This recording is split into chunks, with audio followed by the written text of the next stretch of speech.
My favorite shade plant is the hosta. It's just got great color, different varieties. The foliage is great, and it does so well in shade.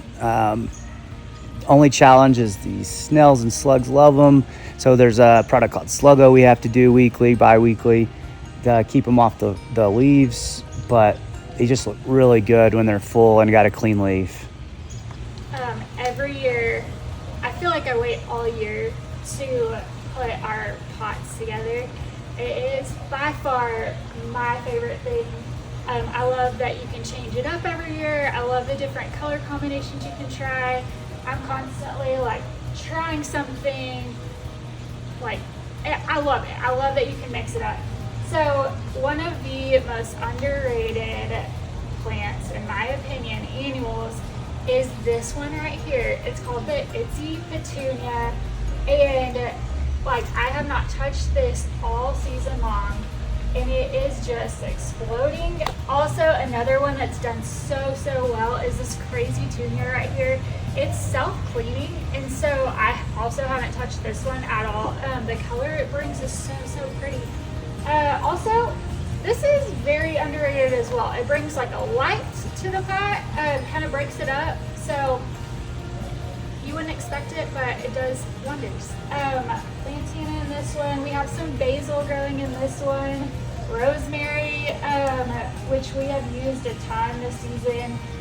These wave petunias, I think I planted 3 to this pot and the whole thing's full. Angelonia does so well all season long, completely through fall. It is super low maintenance. This one was a fun one that we tried this year. It's actually a king tut, which has gotten so tall and gombrina around the border, but it's been such a fun one and just one that I thought would be fun, and so I was experimenting with. This is crazy. We do coleus every year. I love coleus. We've actually never done it in this spot though. This is our first year to try it here. It obviously loves it because you cannot tell like where one pot ends and the other begins. It's been so fun to watch this. This color is crazy. I've never done this color before. We've had it several years and I just always kind of pass by it, but it's Indian summer for those who care. It's done so well. This Plectranthus is new for Pete's this year. It has just thrived. I will do it every year. I've told a million people about it. You probably have it. If I talk to you this spring, you probably have it in your beds because I was telling everyone. Also, this scavola for you gardeners out there has really kind of held its own in a very aggressive pot.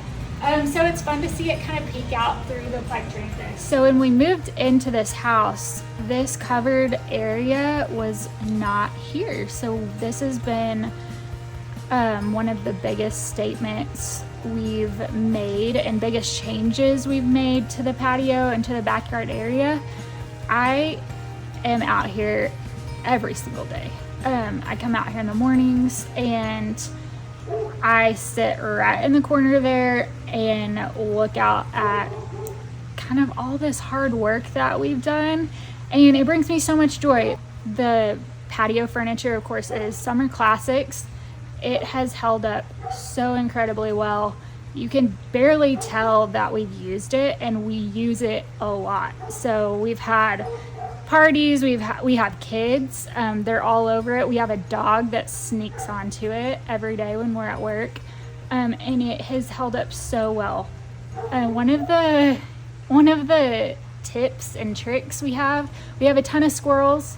So keeping the squirrels away, we have a plastic fake snake, and we kind of just move it around the patio every once in a while, and it keeps the squirrels from eating our cushions. It's a great hack.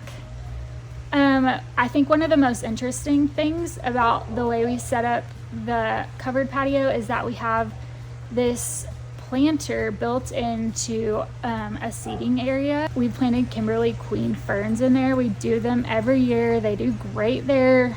This year, put that hummingbird feeder in, and we have 3 different hummingbird feeders, and that's the one they enjoy the most, which is so cool because we get to sit on a patio And if you're pretty still for long enough and quiet, they'll come and you can just watch them feed out of that. One of my favorite things is this brick path that we created. So when we moved in, they had a brick patio. It just was like wonky donkey. We ripped all the brick up, and then we wanted to include it because it was part of the house, or like really that old style that you see downtown. And we created a pattern that's going all the way to our back gate. And we put some arches with some climbing roses, and it just seems to kind of fit with what Jordi's created back here. One of my favorite things is the little bench that we added. Our girls actually sit on that bench quite a lot, which is really fun. They sit out there while we're working in the garden. The lighting Oh yeah. has been one of my favorite things because we can sit out here at night, and it just brings a whole nother element that's definitely underrated in landscaping, which is the lighting at night. I tell this everybody that, like, landscaping is not easy in our area. It's so extreme. It's so hot. It's so cold. It's so dry. We have bad bug issues, and so to be successful doing this is a lot of work. You know, not just planting it and getting it together. It always looks great at the start. It's just maintaining. It's people don't realize the amount of hours that we spend trying to make it look nice, and sometimes I'm still looking like this doesn't look very good, but it is fun. It is a passion. I mean, we love it so much, and just the learning of it all has been really cool. We're never bored here, that's for sure. Hopefully our girls take some of this and learn how to love gardening as well. Hey, we want you in our garden club. We want to see your garden. Email us or DM us, and we'd love to set up a time to come film at your place.